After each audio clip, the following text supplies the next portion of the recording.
Thank you. Thank you. That was beautiful. Loved it. All right, now it's time for our speaker this morning, and it's our very own Rev Bev.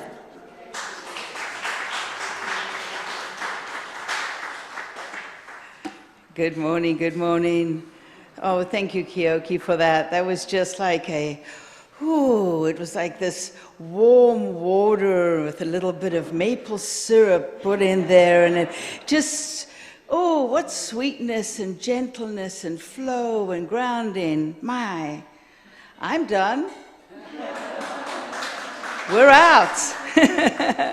I also want to say thank you to Casey Wilson for being our practitioner of the day, for a beautiful prayer one more time. Boom, boom, grounded. I love it. So how is everybody today? How is everybody in this beautiful morning? Yeah? Excellent, excellent. It is wonderful to see you all here. Oh my goodness, we have, I'm going to welcome back a family in the back. We haven't seen you for a while. Woo! Yeah. And we have more children. Goodness! What a blessing. And welcome to all of you. Everybody that's been away and gone and come back. It's just delightful to see you. Well, we've had quite a month this month. The theme of the month was pause for guidance. I'm good. Pause for guidance. Just take that breath. Last week I did a creative thought where we met in the lungs, the place of the breath where the heart and the head can meet. It's a place where we breathe. Well, it was a delightful month. It was full of lots of fun. We started with Reverend Kathy and a tune-up. We always know how valuable a tune-up is. But one of my favorite words from Reverend Kathy is recalibrating. Recalibrating. I love that. And that is really what it is about getting a tune-up. It's not to change, truly. It's just to bring ourselves back, recalibrate to the truth of who we are. And we'll see that theme go throughout the month. The following week, I came in with a playful pause. I had so much fun. You guys remember the jokes. I'm not going to go through them, unless, of course, you want to hear again about the minister, the pastor, and the rabbit that went into the bar. The bartender said, "What are you going to have?" The rabbit said, "I don't even know why I'm here. I think it was autocorrect." Chink. Well, we can just joke. And there were a bunch of other things, because play is really part of what we do to just bring ourselves back to the truth of who we are as those playful, wonderful creatures, the children that we were brought here to be. But it doesn't always happen that easily. Reverend Jane Beach, I was reading a little article from her this last week, and she said having fun required her to be a little spontaneous, which wasn't really what she was used to. She goes, letting go of the need to control involved embracing fun, spur-of-the-moment activities. At first, as I practiced going with the flow, they weren't very much fun. Soon I started to trust that I should know what to do in each situation. So I began to relax. My self-confidence and self-respect grew, and finally, spontaneity became fun. That's the kind of fun I like. That spur of the moment, well, are you up for it? Let's go. Let's do it. And it's really wonderful to know that Dr. Ernest Holmes, the founder of our teaching, was definitely one that liked to have some fun. In fact, Obadiah Harris has a quote from him. He goes, "Ernest wasn't interested in spiritual growth that wasn't natural and joyful. He didn't want anyone who was serious. He wanted people who were sincere." So I'm going to take that liberty to know that me not being serious is just perfectly fine. And I'm going to grow into that even more and become even more spontaneous as we move forward. And one of those was that imagine what it could be like. That was Reverend Kathy's second talk, the sign above her bedroom. Imagine every new day how it can be. And thank you, Kyoki, for just bringing that song, because truly that imagination is where we're guided one more time to get out from wherever we are and to wake up to that every morning. And then, of course, last week we had Reverend Angelica Jane, who spoke to us about our GPS system. Of course, we know that GPSs can take us wherever we want to go just by saying, "Hey, Siri," and it happens. But GPS also has in it home. I didn't know that. One day I was trying to plug in my address because I was coming back from wherever I was and I didn't know where I was, and it popped up as home. It was a little creepy to think how they might have figured out that I was going home, but I let that go, for the idea of my GPS is not about only going somewhere, it's about bringing me back to where I am. Coming back, being able to let our positioning system know where home is for us. And of course, Reverend Angelica gave us a lot of other words that we could use in place of global positioning system. And one more came up for me. It was called generating peace and serenity. Generating peace and serenity. That felt really good and yummy. And so we get to take all of this, all of these wonderful activities that we've done through the month and grown. And today we're going to look at, our talk is going to focus on rise and re-emerge. Re-emerge. After all of these pauses that we did, this guidance, we get to re-emerge. But before we go into doing that, there's a place of maybe contraction. This is what Reverend Angelica said. She goes, before expansion, there is contraction. So today, before we re-emerge, we're going to look a little bit about that contraction. To go to that place to bring forth the re-emergence of how we want to walk it out in the world once we're through the other side. In our What We Believe statement for Centers for Spiritual Living, or for religious science, from Dr. Ernest Holmes, it says, we believe that heaven is within us and that we experience it to the degree that we become conscious of it. We experience it to the degree that we become conscious of it. How do we become conscious of it? We sort of go within. We go within to find out what is going on there. We've paused for the guidance. We go in for that contraction before the expansion. We go to retreats. We all love going to retreat. Who here has been to a retreat? Let me see. Of course we have. Why do we go? Why do we go to retreats? Well, it begins with the R-E word.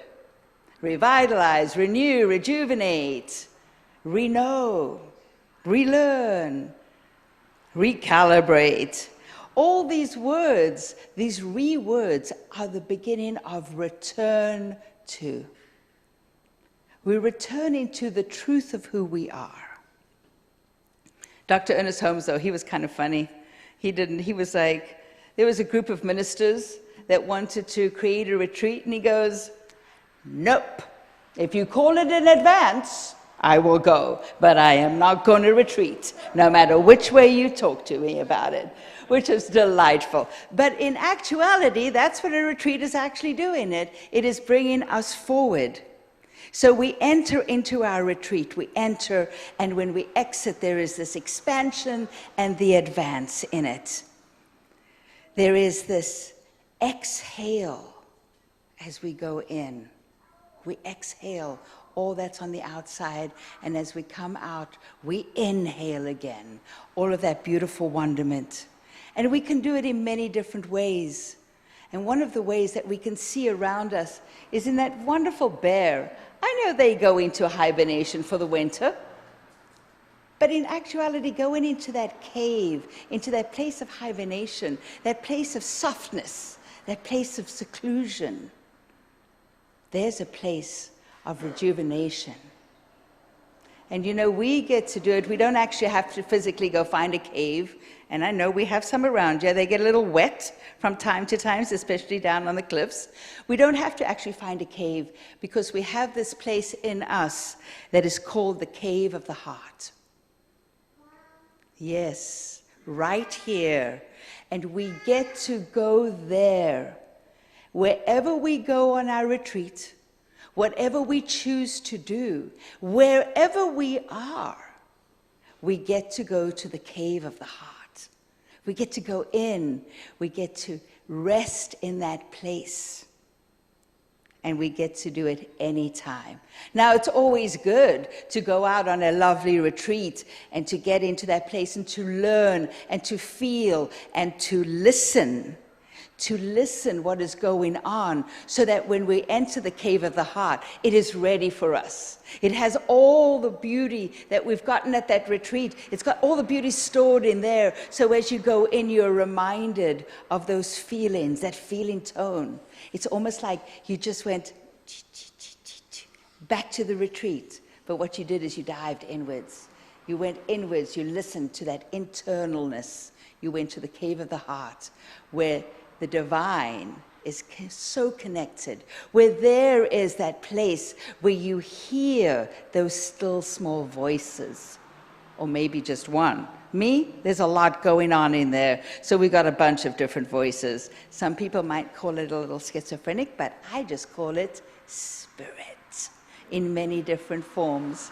But we get to go to that cave of the heart, and one of the wonderful things that we want to do there is to go into silence.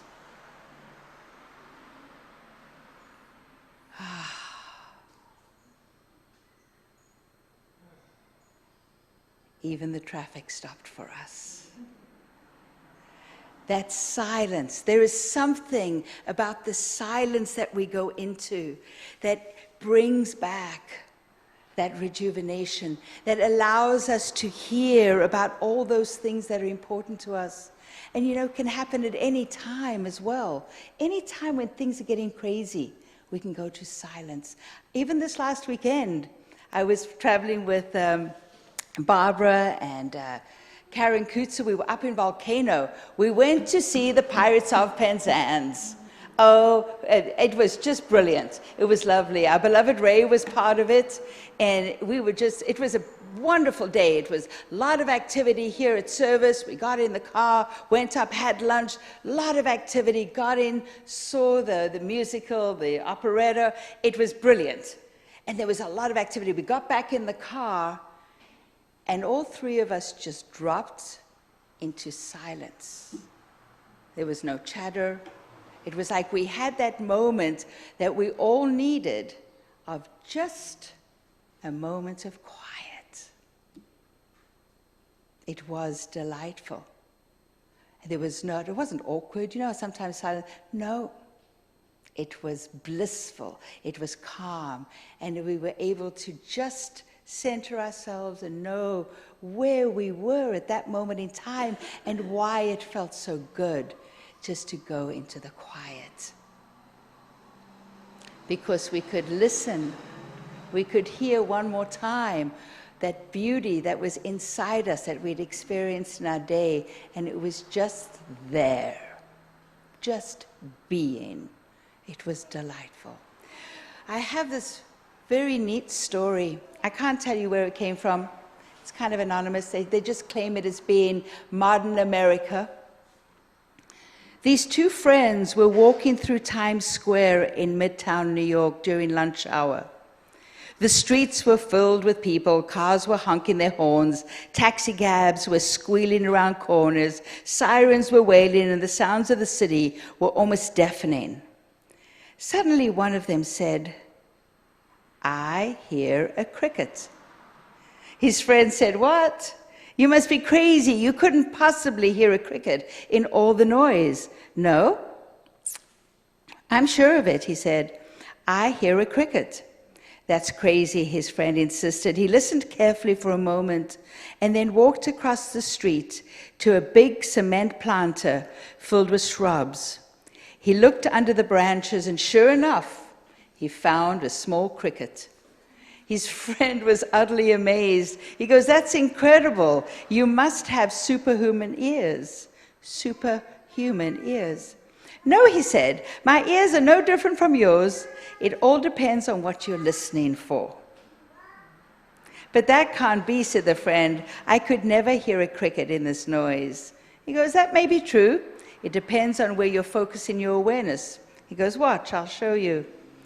He reached into his pocket and pulled out a few coins, which he dropped them onto the sidewalk.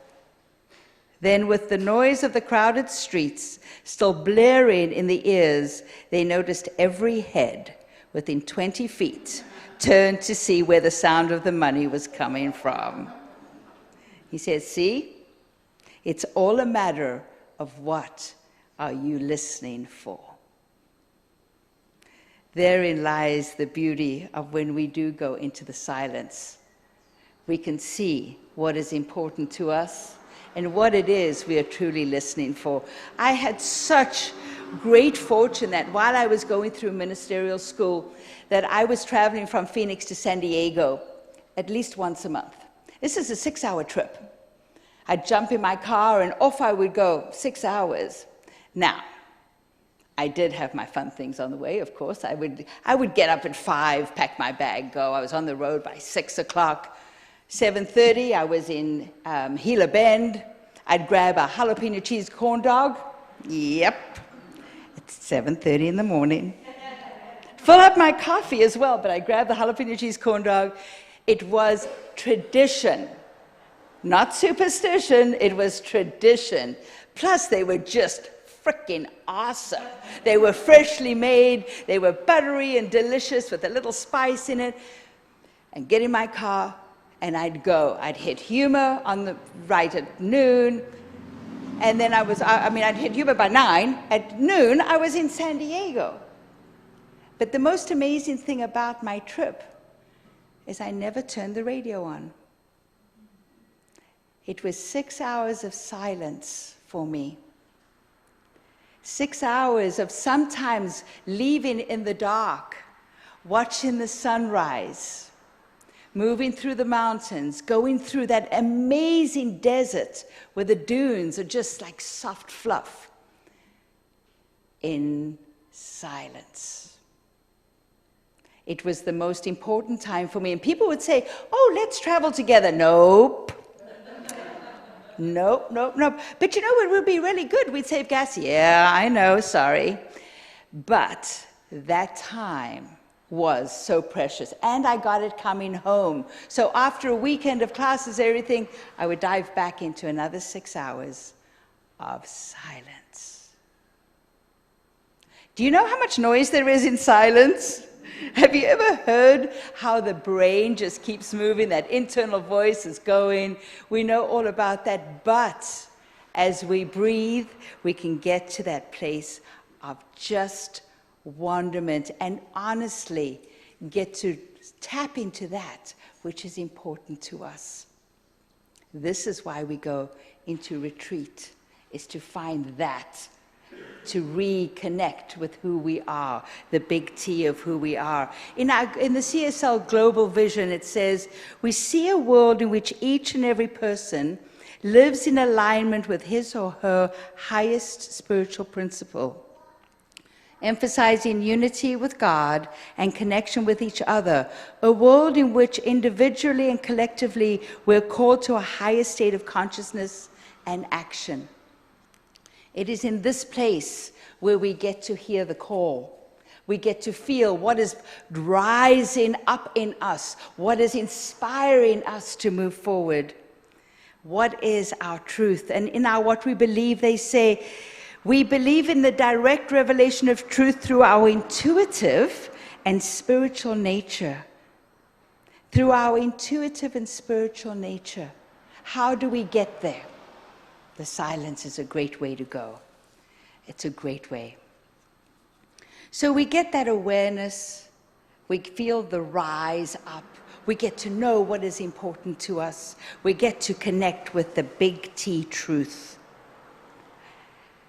This is wonderful. And now, after we've done all of this wonderment, we get to move forward We get to emerge. We get to come and live what it is that we have reconnected with the truth and the wonderment and the joy and the love and the compassion, the divinity of who we are. We get to walk this out every single day.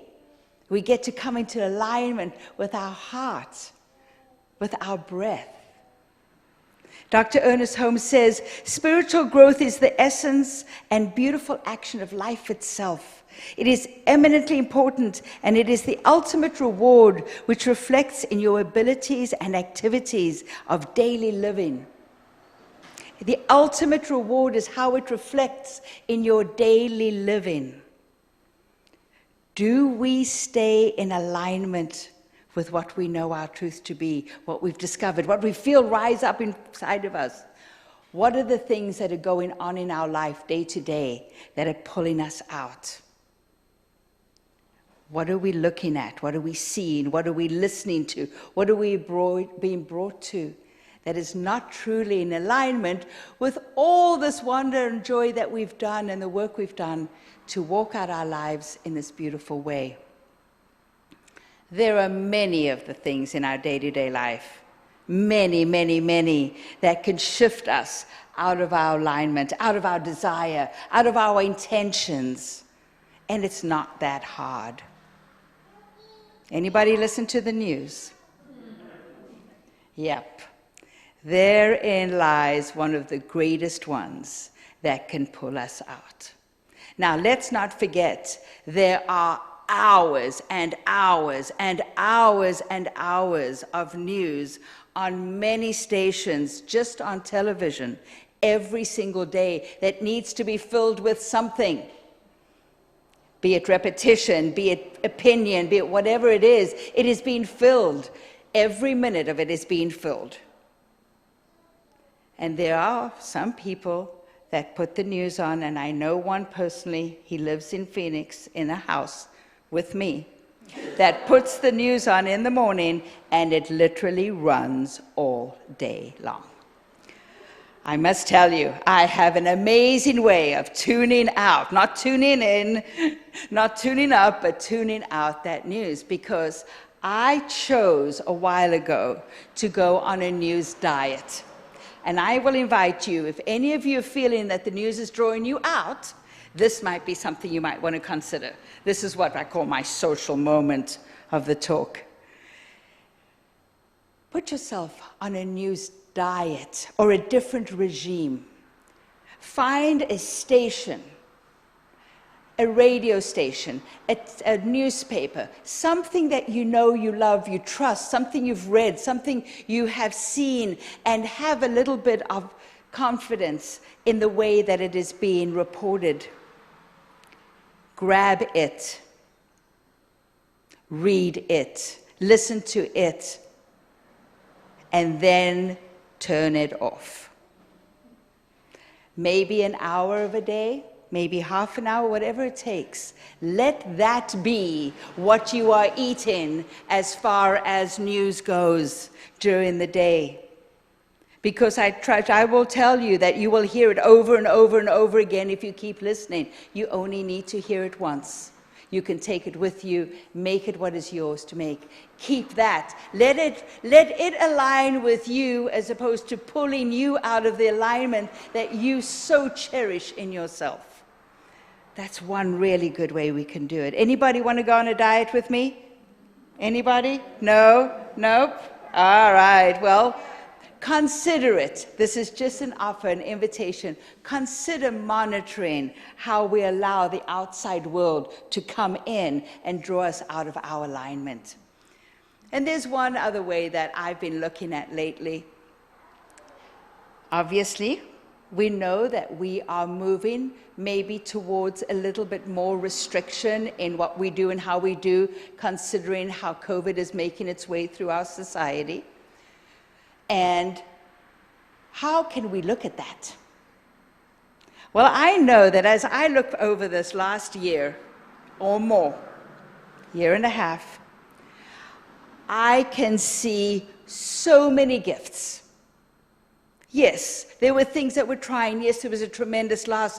But in that all, in my life personally, and I will guarantee you, in each one of our lives, if we look, we will see that the time of COVID brought us some amazing stuff, amazing gifts. We can look out into the world and see the creativity that came out. People who were doing things and creating and trying. And in my own world, it gave me time. I couldn't go to work. I couldn't go out. But it gave me time. It gave me time to do or focus on the things I wanted to do. You know, I started with a huge list. Oh, I'm going to get to do this and that and the next thing and all these wonderful things. I did none of it. None whatsoever. The whole list of to-dos didn't happen. But what I got to do was amazing. What did get my attention, what did put me out, and what I had the time and the creativity to do was truly a gift. So what I've invited myself to do now, as we might move into a time again where we have a little extra time, is to go back and see what were the things I wanted to do that I didn't. What were those? What were the things that fell by the sidewalk as soon as we got moving again and was out and I was doing stuff and traveling and doing? I have another opportunity. It's almost like a second gift has come my way to be able to look inside, go inside, do the rejuvenation, and one more time, be quiet. So that when we do come through this, and we will, we come forward re-emerging with a beauty, a gift, a conviction, and something wonderful that we found within ourselves. Joel Goldsmith says this. He goes, "In the silence we find allness. In the quietness and confidence we find our strength and our peace." So my invitation to you this week is to take some time for silence. Actually arrange a day, arrange a time. Don't just happen upon it. Commit to something for yourself. Commit to that place that you can go to. Go into a retreat. Exhale, go to the cave, even if it's just the cave of the heart when you're sitting in your prayer chair. Go wherever you need to go. Don't let yourself get pulled out. And if you do, choose on how you want to respond consciously. Do it differently. Do it and hold your awareness, lift your vibration, and hold it close to you because it is cherishable. It is a wonderful gift, that connection with the divine. I'm going to do that as best I can, and I invite you to come on the journey with me.